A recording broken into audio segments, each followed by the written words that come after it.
রূপসা নদীতে নিখোঁজদের সন্ধানে চলছে ফায়ার সার্ভিস, কোস্টগার্ড ও নৌবাহিনীর উদ্ধার অভিযান। তবে এখনও পর্যন্ত সন্ধান মেলেনি কারো। রোববার রাত 11টার দিকে খুলনার পূর্ব রূপসা ঘাটে যাত্রীবাহী ট্রলার নিয়ন্ত্রণ হারিয়ে পন্টুনে সজোরে ধাক্কা দেয়।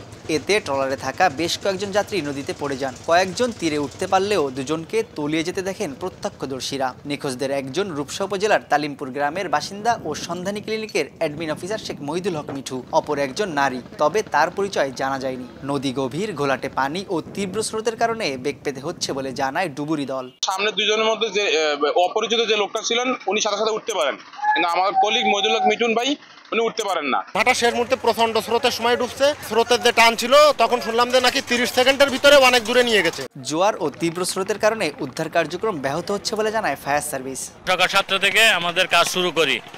এখন আছে জোয়ার শুরু হওয়ার জন্য আপাতত আমরা পানির অনেক বেড়ে যাচ্ছে, যার জন্য আপাতত আমরা কাজ স্থগিত রাখছি। দুর্ঘটনা কবলিত ট্রলারটি অতিরিক্ত যাত্রী বোঝাই করে পশ্চিম রূপসাঘাট থেকে পূর্বঘাটের দিকে আসছিল। কিছুদিন আগে পন্টুন থেকে পড়ে একটি শিশুর মৃত্যুর ঘটনা ঘটে।